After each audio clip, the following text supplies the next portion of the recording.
Regardez cette vidéo et on revient pour continuer. J'ai mal. Que je prends la parole pour qu'en raison de l'extrême gravité dans laquelle nous nous trouvons, j'estime utile de porter à la connaissance du monde en général et des nations qui ont érigé la démocratie et le respect des droits de l'homme comme fondement de leur existence. Porter à leur connaissance le fait que tout le peuple camerounais aujourd'hui se trouve le dos au mur, confronté à une menace existentielle de la part de ces régimes qui pratiquent le gangstérisme d'État, qui terrorisent nos populations, procèdent à des purges politiques, purges au faciès, purges dans toutes les régions de notre nation. Une situation inacceptable, intolérable, dès lors qu'en dehors de toute procédure judiciaire, des dizaines, des centaines, des milliers de Camerounais sont arrêtés, incarcérés, persécutés.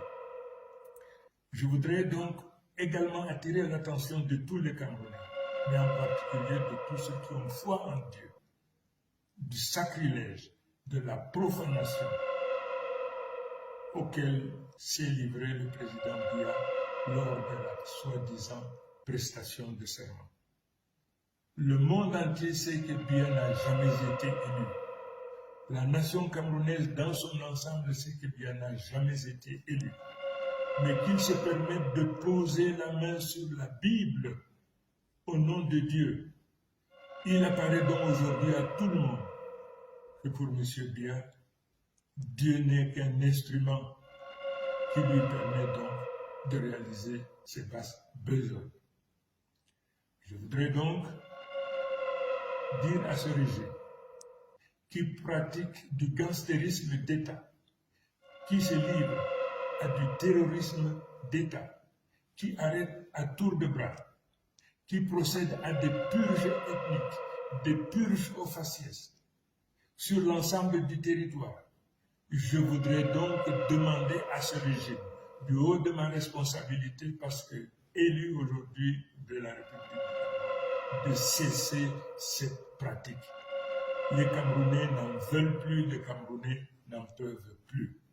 Et pour ce faire, je leur donne 48 heures pour arrêter, pour libérer sans condition tous nos enfants, tous les Camerounais qui se trouvent aujourd'hui dans les prisons du Cameroun de manière générale.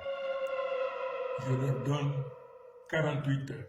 Faute de quoi, le peuple camerounais se retrouvera en légitime défense et se sentira libre non seulement de se protéger, mais également de tout faire pour protéger leurs enfants et les récupérer partout où ils se trouvent.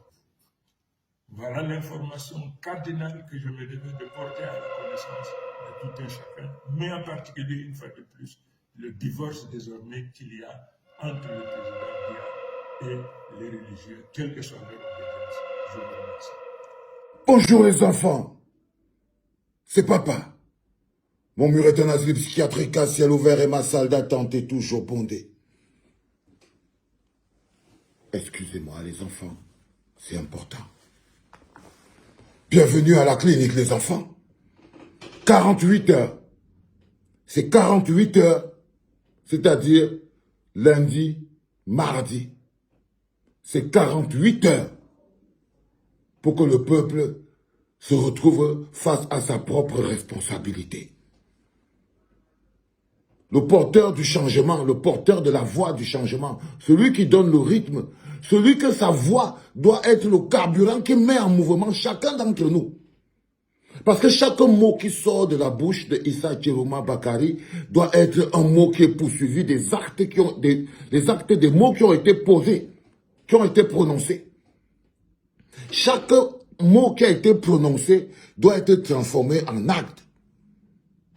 Quand il bouge sa main et il dit « Je vous donne 48 heures pour libérer tout le monde qui a été arrêté », c'est la parole du peuple qu'il pose sur la table.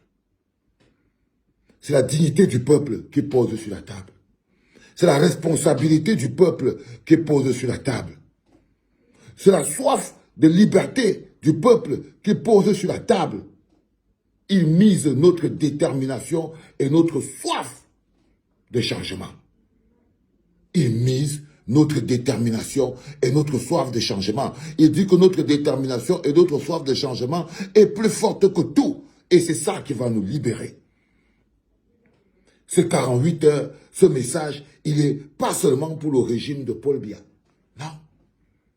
Il n'est pas seulement pour le régime de Paul Biya. Ces 48 heures de données, c'est aussi pour tout le peuple camerounais. C'est pour tout le peuple du 12 octobre. C'est pour vous dire, on est reparti à la bagarre. Ceux qui se posaient des questions de savoir qu'est-ce qu'on va faire. Depuis là, le président Tchikouma ne parle pas. On attend qu'il parle. Ce n'est pas normal. Il faut qu'on bouge. J'étais même en train de vous dire que vous êtes encore plongé dans les histoires de on attend, on attend, on attend. Il faut que vous sortez de là. Il est sorti. Il est sorti venir dire, ok, je suis là. Est-ce que vous êtes prêts pour la bagarre? Est-ce que vous êtes prêts à défendre votre honneur? Est-ce que vous êtes prêts à partir pour cette étape ultime? Est-ce que vous êtes prêts pour la marche de 1 million de Camerounais sur Yaoundé? Est-ce que vous êtes prêts pour le mouvement de 1 million de Camerounais sur Yaoundé? Est-ce que vous regardez autour de vous? Est-ce que vous vous sentez cette responsabilité?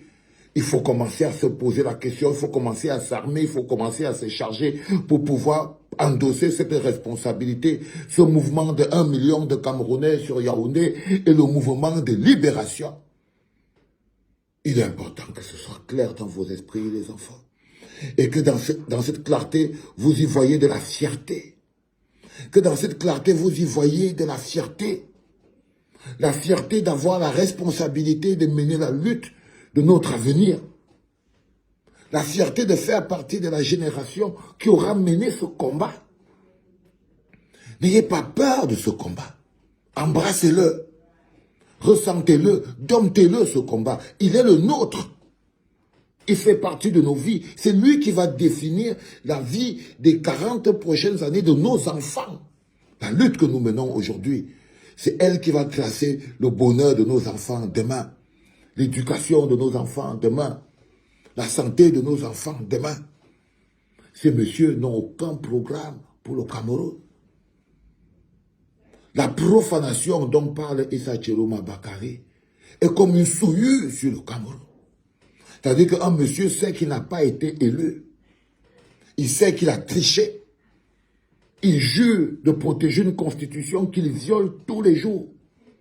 Et Issa Tchelouma Bakary l'a dit. Pour Paul Biya, Dieu n'est qu'un instrument pour sa forfaiture. Pour Paul Biya, Dieu n'est qu'un instrument pour pouvoir pratiquer sa forfaiture. Il n'a même plus le respect de la divinité et du sacré. À l'autel de sa conservation de pouvoir, il sacrifie la religion, le divin et le sacré.